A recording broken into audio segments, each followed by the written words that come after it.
You would agree with me that jollof rice has grown just beyond food. It is now a culture of its own. There is just something about the taste, aroma, and color that will make you know that it would bang even without tasting it. Come with me as I make one. I went to the market to get the things I'll be needing for the jollof rice. I bought some beef, pepper, tomato, and other things that I'll be using for this particular dish.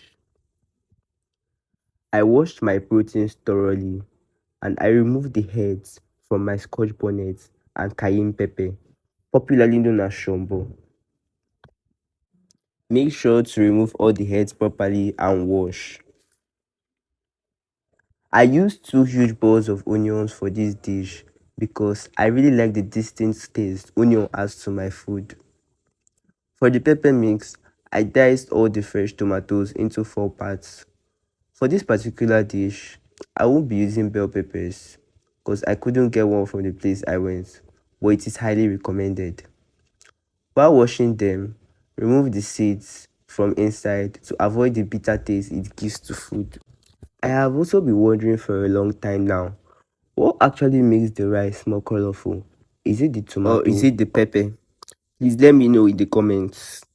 I did the same for my onions. I diced it into four parts. I added my tomatoes and onions into the oven pan because I'll be using the oven for this particular dish. The oven method is one in many ways to prepare your pepper mix. But personally, I prefer using it because the oven method is easier and adds this distinct smoky taste to the dish.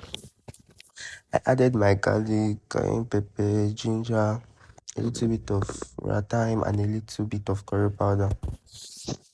You could use cloves and rosemary if you prefer, but I don't have it at the moment, but it's very recommendable. I added a bit of vegetable oil as this will help it to cook better without sticking to the pan. I put it in the oven for about 45 minutes. It is to be checked and turned from time to time within the 45 minutes to avoid burning. While I was done with that, I went ahead to start cooking my proteins. For my protein, I like being generous with the amount of water I use so that I will be able to get enough meat stock for the dish. And this also makes me to add a lot of seasoning in order to complement the enough water that I'll be using to make the dish. I added my seasoning cube, chopped ginger and garlic, onion, salt, and black pepper. I added in my thyme and also my curry powder.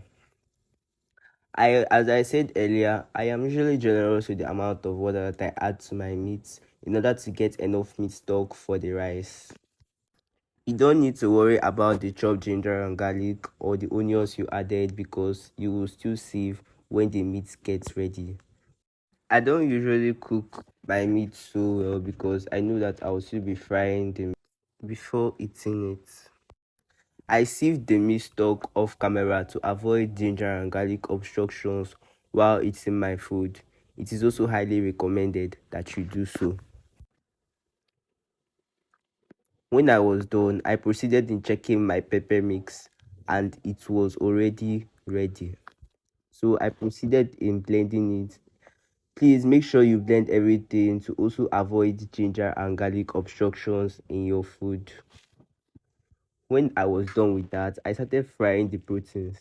I always like adding onion into my oil because it gives it a distinct aroma and taste that I like. When I was done, I removed the meat and started with the jollof base. I added onions, tomato paste, and I allowed it to fry for some time before introducing in my pepper mix.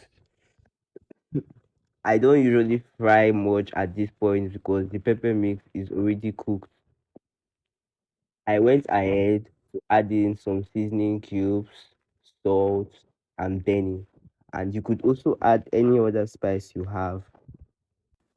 After adding the benny, I went ahead to mix the rice, to mix the sauce thoroughly.